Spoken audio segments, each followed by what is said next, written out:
Serial तुमसे तुम तक का ये एपिसोड सिर्फ एक सीन तक सीमित नहीं रहता, बल्कि भावनाओं का पूरा तूफान बन जाता है। खुशी, गुस्सा, प्यार और इंसाफ सब एक ही वक्त पर टकराने वाले हैं। जो आगे होता है उसके बाद ऑफिस का माहौल हमेशा के लिए बदल जाता है। जैसे ही वो बड़ा सा बुके अनु के हाथों में आता है, वो कुछ पल के लिए बिल्कुल शांत हो जाती है। उसकी आंखें नम हो जाती हैं। वो पहले बुके को देखती है और फिर आर्यवर्धन की तरफ। हल्की सी कांपती आवाज में वो कहती है कि उसकी मेहनत और सर की खुशी के सामने इस बुके की कोई कीमत नहीं है। आर्यवर्धन उसे भरोसे और अपनापन भरी नज़र से देखता है और कहता है कि उसे हमेशा की तरह इस बार भी उस पर पूरा यकीन था। उसे पता था कि अनु ज़रूर पास होगी। अनु के चेहरे पर सुकून भरी मुस्कान फैल जाती है। वो धीरे से सर को बधाई देती है। उस पल अनु सिर्फ खुश नहीं होती, बल्कि खुद को सुरक्षित और सपोर्टेड महसूस करती है। तभी एक कलीग मजाक में कह देती है कि उसे लगता है आर्यवर्धन जल्द ही अनु को फिल्मी अंदाज में प्रपोज करने वाले हैं। अनु शर्म से नजरें झुका लेती है। आर्यवर्धन बस हल्की सी मुस्कान देता है, लेकिन उस मुस्कान के पीछे एक मजबूत फैसला छुपा होता है। अनु खुशी खुशी घर चली जाती है। उसका मन हल्का होता है और कदमों में सुकून होता है। उसे बिल्कुल अंदाजा नहीं होता कि उसके पीछे ऑफिस में क्या तूफान उठने वाला है। जैसे ही आर्यवर्धन गुस्से में ऑफिस लौटता है, पूरा माहौल अचानक शांत हो जाता है।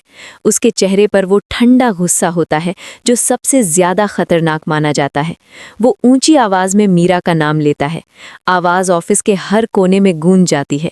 सभी कर्मचारी खड़े होकर देखने लगते हैं। मीरा घबरा जाती है। उसका चेहरा पीला पड़ जाता है। वो जल्दी से आर्यवर्धन के पास आती है और कुछ कहने की कोशिश करती है, लेकिन आर्यवर्धन उसे देखे बिना ही सवाल करता है कि उसे अनु के साथ ऐसा करने की हिम्मत कैसे हुई। मीरा कुछ बोलना चाहती है, मगर आर्यवर्धन उसे रोक देता है। वो कहता है कि उसकी वजह से एक लड़की का पूरा भविष्य बर्बाद हो सकता था। एक स्टूडेंट के सपने टूट सकते थे। ऑफिस में सन्नाटा छा जाता है।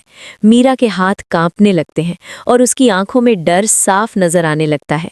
आर्यवर्धन उससे पूछता है कि आखिर उसे ये सब करने की जरूरत क्यों पड़ी। किस बात की नफरत और किस बात की जलन थी। मीरा के पास कोई जवाब नहीं होता। वो सिर्फ इतना कह पाती है कि उससे गलती हो गई। उसी पल आर्यवर्धन का सब्र खत्म हो जाता है। वो एक लिफाफा उठाता है और मीरा के हाथ में थमा देता है। साफ शब्दों में कहता है कि आज से वो इस ऑफिस का हिस्सा नहीं रही। उसे नौकरी से निकाल दिया गया है, क्योंकि कंपनी को ऐसे लोगों की जरूरत नहीं जो अपनी गलती को हथियार बना लें। उस पल पूरा ऑफिस जैसे थम सा जाता है। झंडे के चेहरे पर भी सच्चाई साफ दिखने लगती है। अब उसे समझ आता है कि मीरा रिजल्ट से पहले इतनी खुश क्यों थी। मीरा की आंखों से आंसू बहने लगते हैं। वो लड़खड़ाती आवाज में एक मौका मांगती है। आर्यवर्धन बस इतना कहता है कि मौका उन्हें मिलता है जो सीखना चाहते हैं, लेकिन उसने तो गलती को ही रास्ता बना लिया था। ये कहकर वो वहां से चला जाता है, मजबूत और फैसले में अडिग। ये एपिसोड सिर्फ मीरा के पतन की कहानी नहीं है, बल्कि ये दिखाता है कि जब कोई आपके साथ सच्चाई से खड़ा हो तो कोई भी आपको तोड़ नहीं सकता।